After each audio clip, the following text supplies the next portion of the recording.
Hi, you're listening to The Roar, and this is Dimensions of D. I'm your host, D'Angelo. And for today's episode, I thought I'd go back to um to the to the D's Declassified Survival College Guide that I started back on the first episode. Yes. So I thought I'd kind of go back to that with the tips of surviving a college, especially the one that I'm at right now. And so Um, I think last time we stopped at tit number 20, and so starting with number 21, tit number 21, um, it's kind of going to a social survival, and so with that being said, my tip for number 21 is that every roommate is a life lesson. Train you, some train your patience, others remind you that boundaries and contracts exist for a reason. I guess to go into this, if we're speaking specifically about living on campus, I've only ever had one roommate, and that was uh, freshman year, where okay, I remember now. I was part of this program that I won't say the name of that kind of forced us to that had cohorts, and so where we had to, I guess at the time, because like COVID, it was so because COVID was happening, it was actually to live on campus. But I felt like the majority of us lived on campus. But the point was, if we chose to live on campus, our roommate had to be someone in our cohort. So yeah, and I want to start off on a little tangent. Actually, I won't go into that, but I will say that he was my only roommate I ever had over there my time in college, because sophomore year I was an RA for a little bit, so I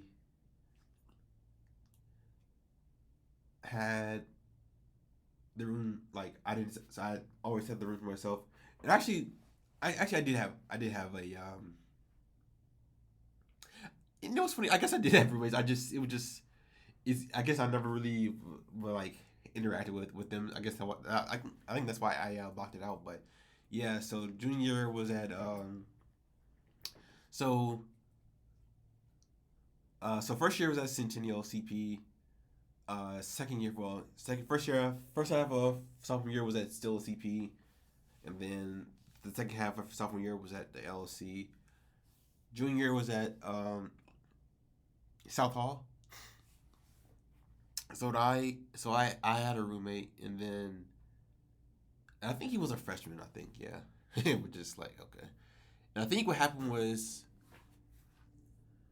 because I feel like he ended up moving out like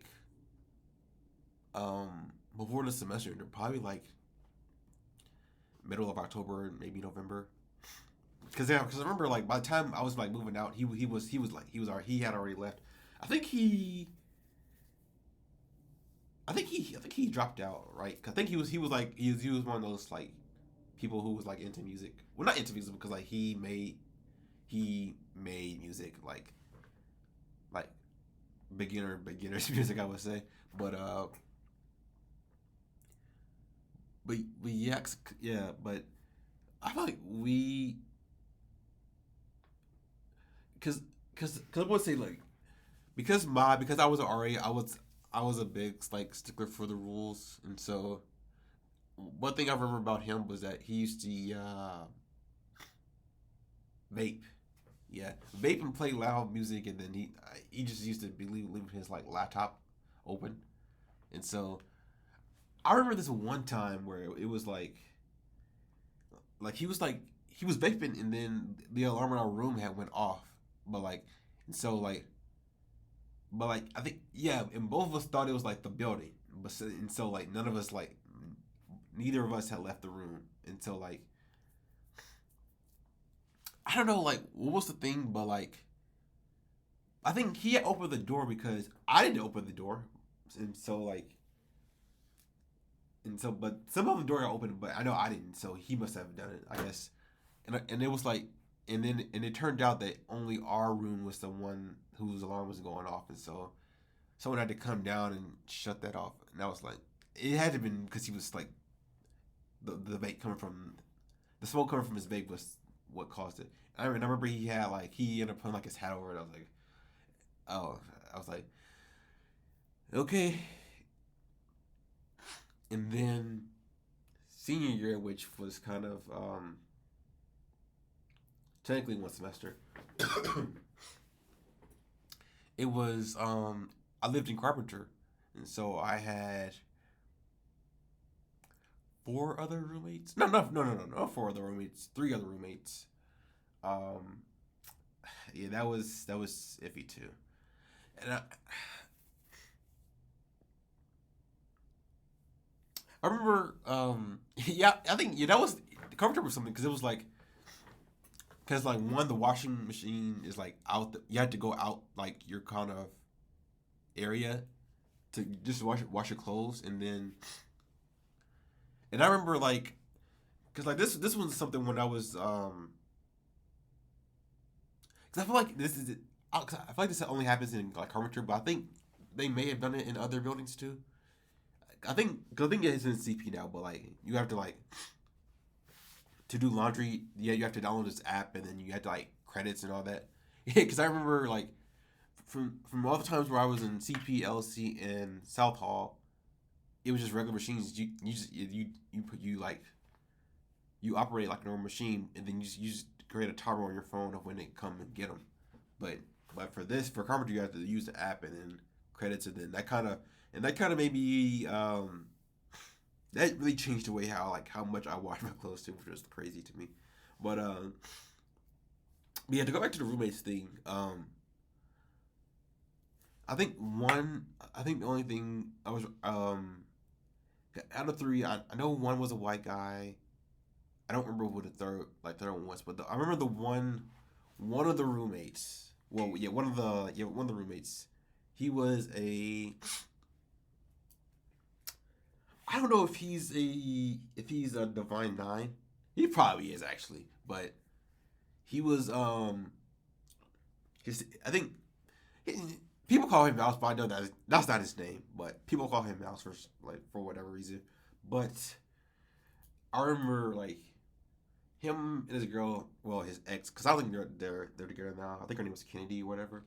But I remember she used to come by and like it was so weird because it was like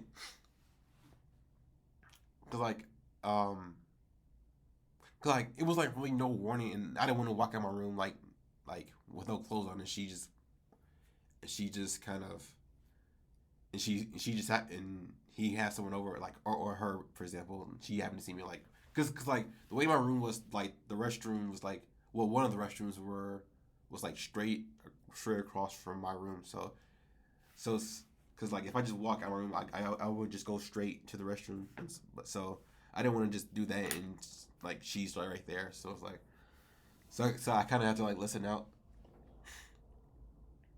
so like but besides that it was like I guess Loki how the apartment would have been in Centennial because I never went into one of those but yeah I would say my favorite would have been LC yeah for sure but I would say one of those each one of the roommates taste made me very patient kind of quiet not quite quiet but I wasn't um yeah, because I know for a fact I didn't really talk to none of my roommates in Carpenter. I had a few conversations with the roommate in South Hall, trying to be social. Because then at the time I was on the exec board of HSA, so I had invited him to an event, which is like in hindsight, why would I do that? Because I knew he wasn't gonna come. But I guess I was just trying to be social. Um, oh yeah, and I remember it was a thing where it's like he was like, because like I had like alarm. I used to have an alarm on my phone to wake up, and then it used to be like wrestling theme music, and he like talked to me about it that one time. And those are besides like him smoking, those are the three. It's just that I can remember that we talked. And then for the first, and then the roommate I had in Centennial freshman year, um, I feel like it was nothing like really like I feel like we never really had a conversation really. It was more like he's going away for the weekend to work at his family's business, which he did just about every weekend, or when other people are in our cohort were looking for him to hang out, I guess, because he sometimes would go next door to just do whatever, I guess, or if he would be late, because that's really about it. Because we didn't really talk. In the go contracts,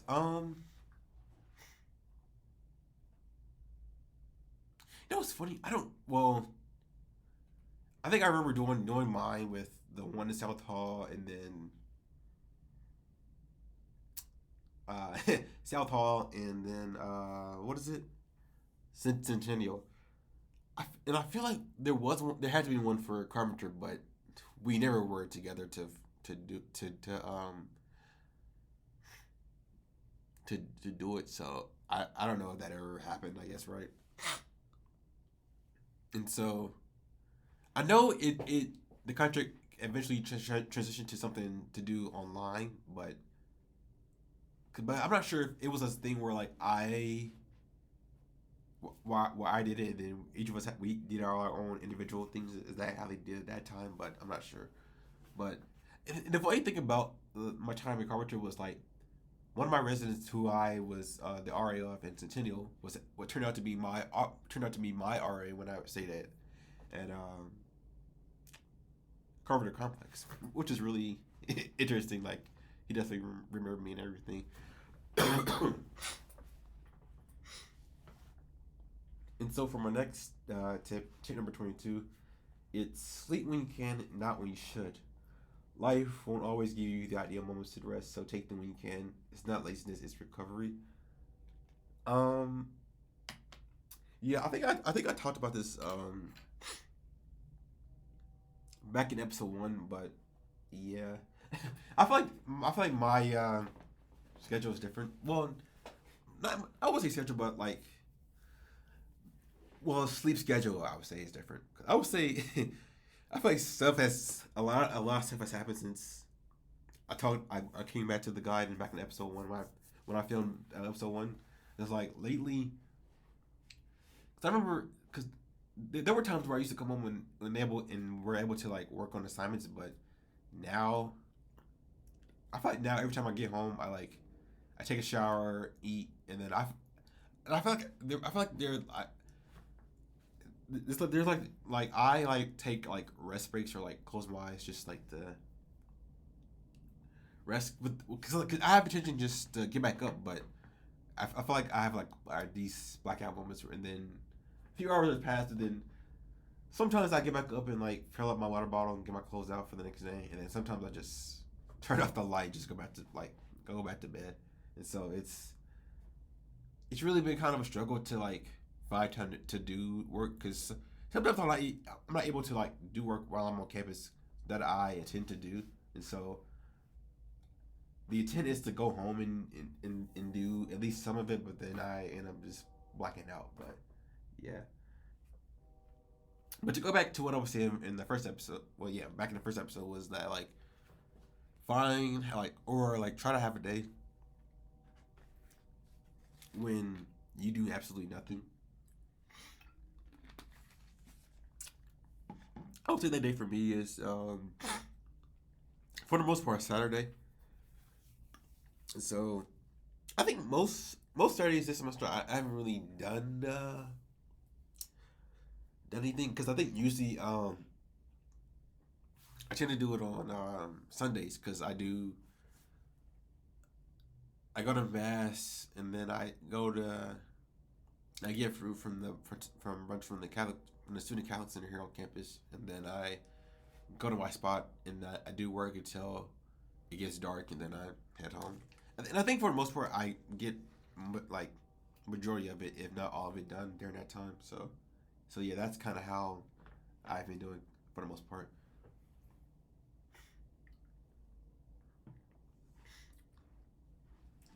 For my number 23,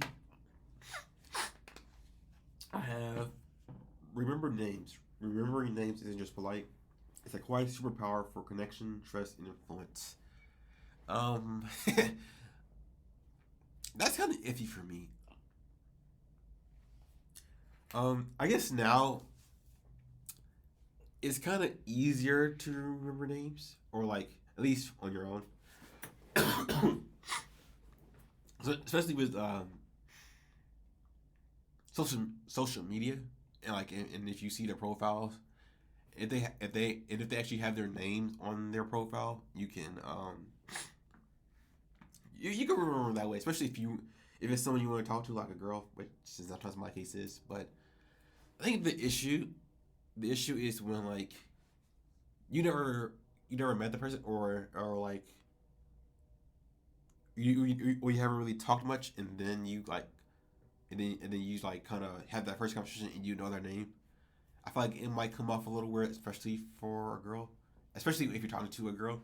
So sometimes you kind of have to play kind of coy or like dumb or stupid to be like, "Hey, what's your name?" Even though you maybe follow each other on LinkedIn or Instagram or even Snapchat, like just because they like are following you doesn't mean like they like know you. Because I would say that's the case. Yeah, yeah. Because I would say like I feel like there are a lot of people that I follow, um, guys and girls that I physically encountered this semester, but they didn't know who I was. Um, One instance I'll bring up is there's this person in Alpha Gam. It's funny because there was like this barbecue bash that I went to, but I'll get back to that. Um, Her name is Elena, which I thought the way it's spelled, I thought it would be like Alana for some reason, and so yeah, cause like so anyway, that we follow each other on um, Instagram. Yeah, yeah, we follow each other on Instagram, and so I had bought a ticket to their barbecue bash event. That was Yeah, it had to be in October. Yeah, October, like middle of October, and so like I don't cause like there are pictures of me on my Instagram profile, but uh, uh that's that's a whole other topic. But cause like I don't know if she was there the whole time, but I was looking for a good minute because I wanted to get like a picture with her just to document like I was there, but anyway, I feel like once I like finally got up the courage to ask her for a picture, she didn't know who the hell I was, and so it was like it was really interesting, but like maybe like well I don't know because I would say like I think I saw her the next night because it was like Kimberly Outreach has a great Bible study that I went to, and this time it was at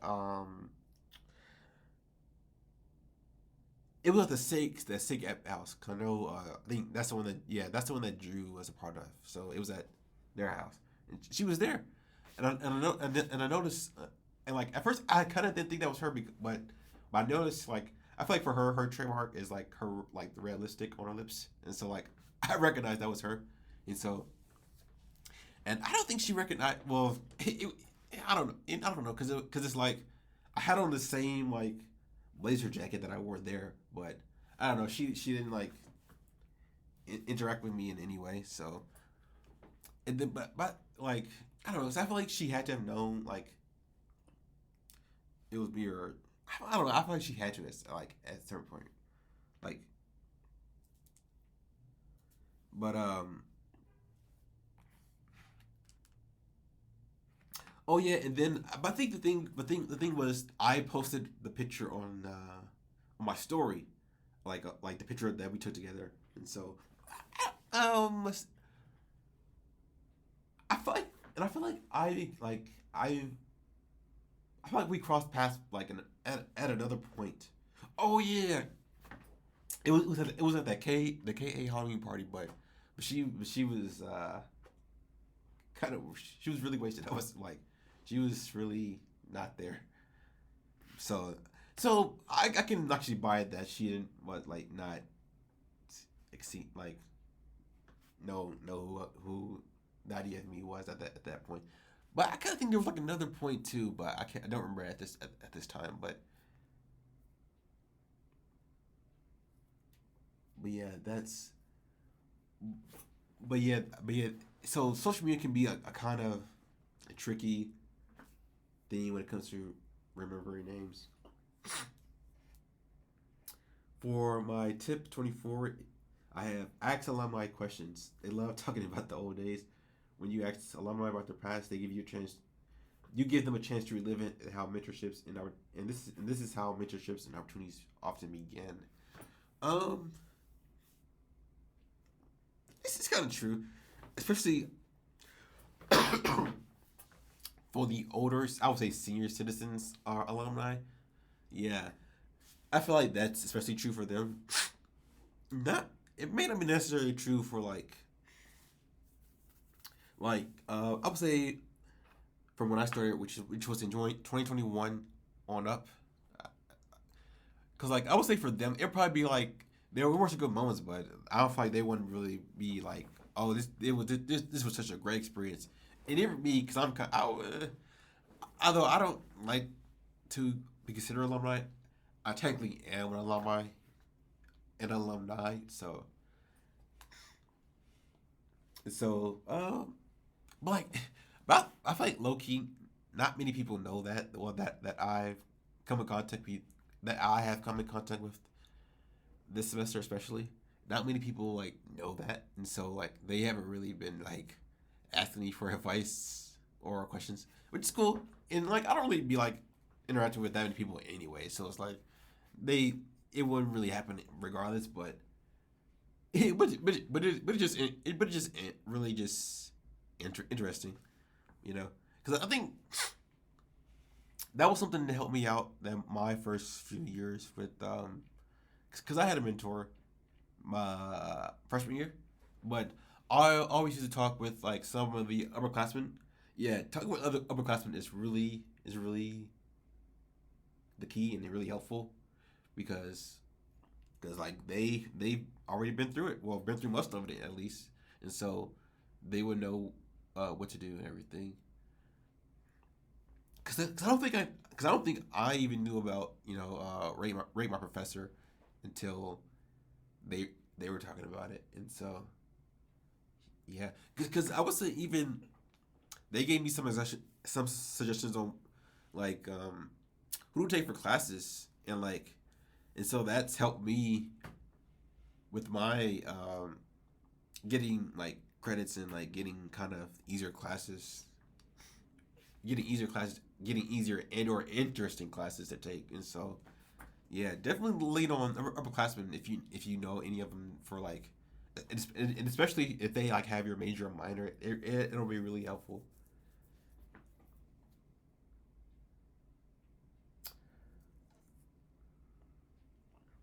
And that kind of goes into my tip 25, which was upperclassmen are walking survival guides.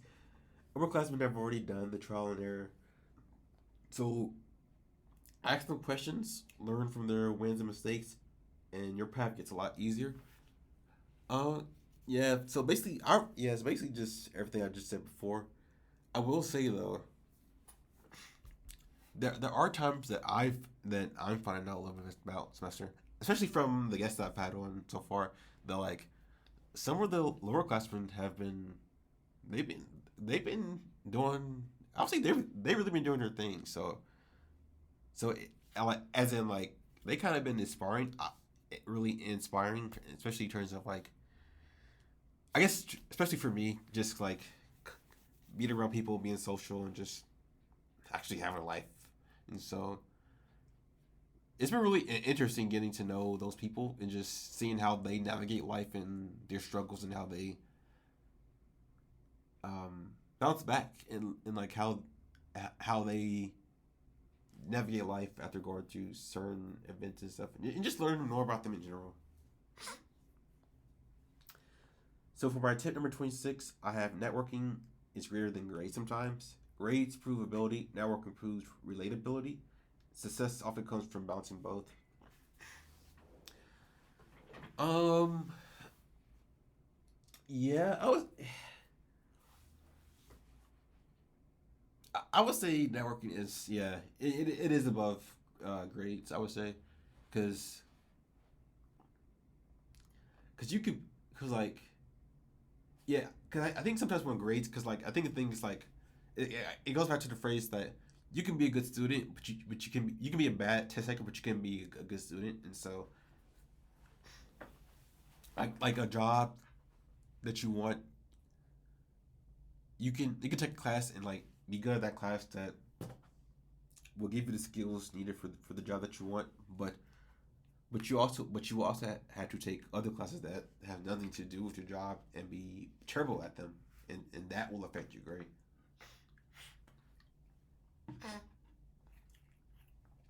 But if you're good at the classes that will give you the skills that needed for the job that you want, when someone comes that when someone comes around that you can network with that will help you get the job that you want, you will already have the skills needed for the job. So getting that job will be much easier than, and so you won't really have to worry about necessarily grades so much. Even though grades are important, and some employers I will say look at that, especially if you are getting a job while still in college. That's kind of be kind of cautious of that, and so yeah, so yeah, definitely. It's definitely really a balance of both. I will say it's kind of a rarity, but some of your instructors can be tools for networking sometimes. So I think that's kind of where it comes to play. Where like getting the grades, because then your instructor will remember you for like trying hard or like being top of the class, and then so they can actually like kind of look out for you an opportunity, and so that kind of goes hand in hand.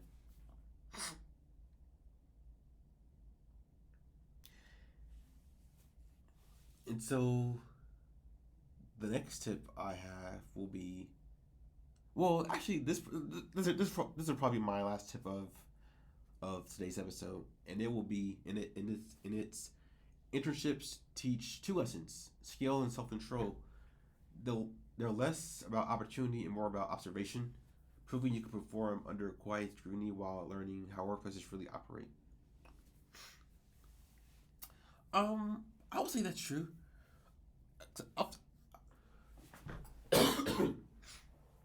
I would say well, I know I've had at least two. Let's see. Well, let's just say I've had around five internships, and they all were paid, and so and so I think opportunity. I guess thinking about back on it, most of them weren't really about like opportunities. Like it was like potential opportunities, like maybe, but not really. I think because the last two internships I had were at the same place. It's just a different department, so it kind of sets up an opportunity where like I know where to go if I want a job in that whole uh, company. I would say so. So that's kind of the opportunity, and I met people in that company, and I have them on LinkedIn. I have some of their numbers, so that's kind of the networking part there. And so and that kind of goes into how I and they how they see me perform, even though honestly I feel like I wasn't really doing that much if I'm being honest, but still I wasn't like this like terrible like employee. Like I didn't really cause trouble, even though there wasn't really a lot of us anyway. So, but I think it still it's like the principle, and so yeah, because usually, uh, they like give out like encouraging words towards the end, like hey, like I hope you do well, stuff like that, stuff around that, and so yeah, I guess when it comes to like skills, it'd be stuff like you pick up that you could put on resumes. So like I'm constantly like using the skills that I from my all my internships I put on my resume, and then I change it around for every job that I apply for. And self control, I would say that comes when either it's like difficult, like coworkers slash employees, people that you people that are not correction employees that you interact with on the job, or just any situation that gets kind of iffy. It's I'll say you really gain a lot of patience and self controls. I'll say they go kind of hand in hand, and so I say it's a lot of teachable moments. I would say that will shape how you are in not just a job situation, but school situations, family situations, just situations in general. And so yeah, that concludes today's episode. Um, I of course have more tips that I will go into in the next episode. But for now, this has been Dimensions with D. And I am your host, D'Angelo.